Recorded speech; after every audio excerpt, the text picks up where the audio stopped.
Boruto Episode 9, Proof of Oneself. I really enjoyed this episode. I think it was a good continuation going off of a really good episode from last week as well. And it was nice. We got a pretty great action sequence. I think it was a really good one with Boruto versus Hanabi. And I like the way that that played out. It didn't last as long as I wanted it to, but of course you have like very different levels in skill. So, of course I didn't expect it to last super long, but it was definitely interesting. Boruto kind of goes into this battle where it's like, alright, I can kind of do this, and of course that starts to fall apart. He gets like completely destroyed, and then it's like, alright, well, I need to really step it up, and he starts pulling off some really great moves by using his shadow clones. A lot like, we've seen in some moments from Naruto where he uses them in some fairly unique ways, where he will have them use kunai and stuff like that, where like they kind of team up, where one clone throws two kunai, and then the other clone will grab a kunai behind it, or if Hanabi dodges it, then the clone behind her will basically ricochet the kunai back at her, so she'll have to dodge this way, and then it'll come back at her. And it was just a really cool way to kind of go about that fight. So I really like the way that that ultimately ended up playing out. The ending fight scene I thought was fairly decent as well. They threw in another reference, kind of like they did before. But they have Sada, of course, who is taking place with Sasuke. She throws the Demon Wind Shuriken. The enemy, of course, dodges it, just like Zabuza from, like the first season of Naruto. And then Boruto ends up being the Demon Wind Shuriken. And instead of throwing a kunai, he actually uses a shadow clone, and he throws the clone itself. So I was like, okay, that's a neat little reference. But it was fairly decent fighting in this episode. I think they did some great stuff outside of the fights as well. We have Boruto.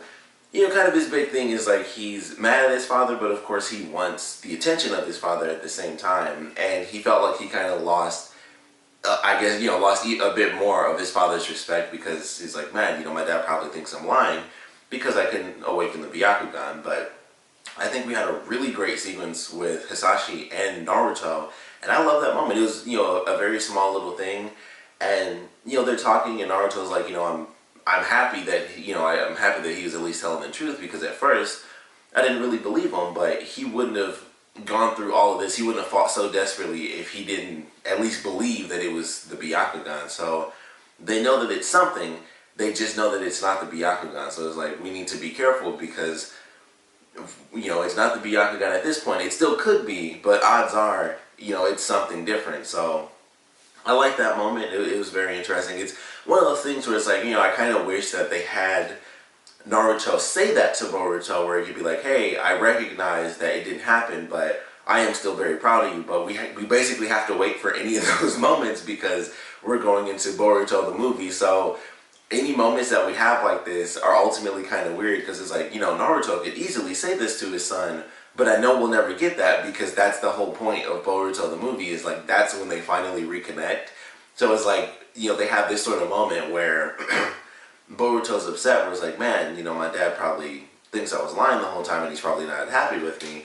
And then we have the exact opposite reaction from Naruto, but we can't have them talk about it, because it would throw off everything that happened in the film. So it's kind of crazy, where it's like, man, this would be one of those moments where, maybe they could bond, but it's like, well, that would completely destroy the actual story that they've already created for Boruto the movie. They'd have to switch a lot of stuff around, and that's literally the whole point, is that is how Boruto ends up respecting Naruto. So it's like, it kind of sucks, because this is one of those moments where they could bond, and, it doesn't end up happening, because it could kind of throw things off later on. So I was like, that kind of sucks. It's just interesting how they have to kind of play around with things. But I'm certainly looking forward to how they continue going forward with this ability. And once again, like every episode, I feel like they're adding more and more characters kind of into this involvement. So I like the way it played out in this one. Of course, you have Hanabi who's like, if anything goes wrong, you can come to me, but she basically tells Boruto that he's the one who has to kind of figure this out for himself.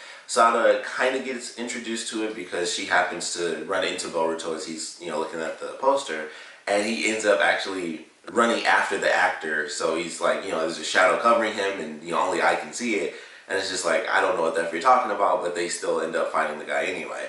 So she's somewhat involved in it, just not like, not too much. It's like, I don't really know if I believe you or not, or anything like that. But they're adding more characters into the involvement of this new ability, just piece by piece, and I kind of like the way it's playing out. The next episode, we'll see how far it goes, but the whole point seems to be the investigation of what's happening with this ability. And even in the promo, they actually showed, Naruto, they show Sai with, I can't even think of that dude's name, I hated him anyway. But, he's having like flashbacks and stuff with the dude with all the Sharingan in his arm. And, they show Shikamaru, so they're doing their own investigation. Boruto, Shikanai, and Mitsuki are probably going to be doing their own thing as well. So we'll probably get a little bit closer to the answer going into this next episode. But I liked how they're starting to really build things up. It's like, I mentioned a few episodes back, it's like finally Boruto is really talking about it to other characters, even though it was mostly just Shikanai in the beginning.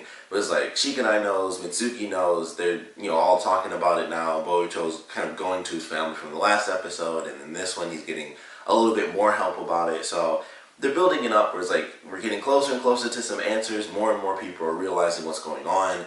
Of course, we have, I think it was from about 2 episodes ago, when they're like, all right, well, people being taken over has happened several different times, so it's something chakra related. They're, both sides of the fence with the adults and the kids are kind of learning the same thing at the same time. So it feels like we're getting somewhere good, and I'm excited for that because, we still don't exactly know who our main villain is. It's just this mysterious dark chakra, or, just some ability. It could even be an ability if it's not specifically chakra, but whatever it is, we still don't have our official answer. We still don't have any sort of character to even tie to this. It could be someone that we've seen. That's totally possible, but it's just like, who knows where the F things are going. It's just like, I don't know. All we have as an enemy is this mysterious cloak that ends up leaving people and then possessing someone else, and then it leaves them as well. And I would assume that it's one person at a time because no one's specified. Like, they mentioned it's been several people, but they haven't said like it's a bunch of people at once or anything like that. So I have to believe that at this point, at least from what we've seen, it's still one person at a time. So, it's like, all right, well, is the person strong but not strong enough to possess like the whole town, or, the whole village? So it just makes me wonder, we still gotta wait for a couple of answers. But I feel like we got a little bit closer. But this episode, I think, was mostly focused on like the character dynamics more than like, here's answers about this ability, because we didn't really get any answers in this episode. But I think we got some great stuff as far as like the family dynamics. Again, they did a good job with that, and Boruto getting some help, and like I said, the great moment where we just have the adults drinking some tea. But I like that moment. I thought it was a really well done little segment for the episode. So I really enjoyed this one for what they did with the characters kind of bonding, and Boruto somewhat growing up in the end. Of course, him going against, actually like fighting against the actor who got like super chubby, and that's why they canceled the movie, because they didn't believe he was going to actually go on his diet and all that stuff. So he ends up going against him, and he kind of uses his passion for this movie to actually like grow as a person himself. So I thought that was actually kind of cool. Also, the way he ended the fight was awesome, because we got to see him use basically a gentle fist technique. So it's always cool to see that, because it's like, he is the son of both Naruto and Hinata, so he uses, the Hyuga clan techniques, and it's always just really cool to see that. I'm like, I just find that really awesome. So I love the fact that that's the way they ended it, where he's, doing like the gentle fist. So I really loved the way that they actually did the fight. Like I said, I thought the reference was pretty cool. Boruto and Satoru teaming up, that's, kind of like the first time we actually see it, now that I think about it. This is like the first time they actually team up.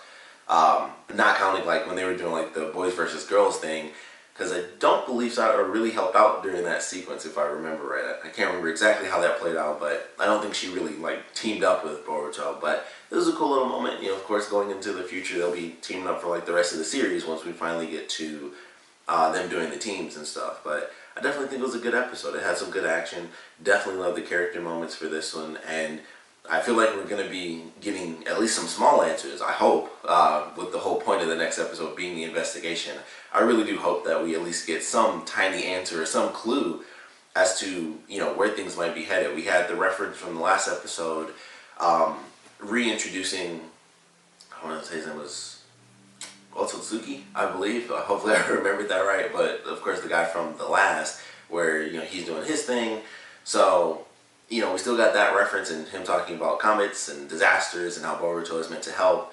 So he's somehow going to be involved, but we still don't, like I said, have our villain. So hopefully we'll at least get some sort of small lead-in as to who the villain is by the end of the next episode. Kind of, typical cliffhanger thing, like, oh, we get our silhouette at least. Because at this point, it's literally just a magical cloak just floating around the village, just taking over people. So we have, like, no one to attach it to, no real disaster to attach it to outside of this comic, which I assume, they're two separate things, but I assume that they're tied together. They could be two totally different things in the comic.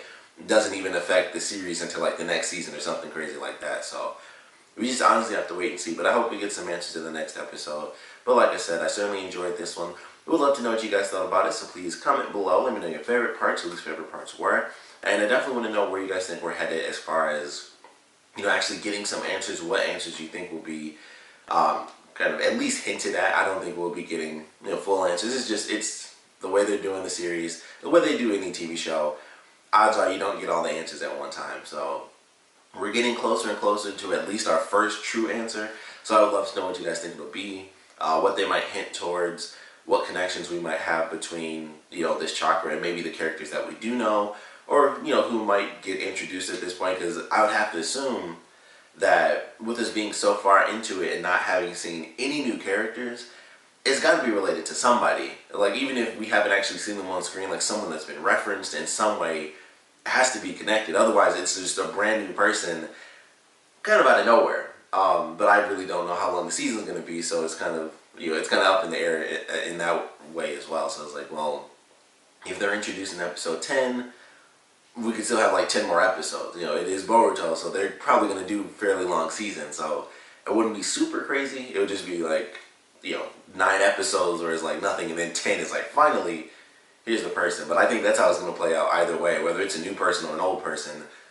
I'm hoping that, we'll finally get at least a clue of who's going to be involved, or who's going to be involved as the main villain by the end of the next episode. But like I said, we'd love to know your theories on what answers we might get, or what clues will be hinted at, by the end of the next episode. And of course, I want to know what you guys thought about this one. So please comment below, let me know, and thanks for watching.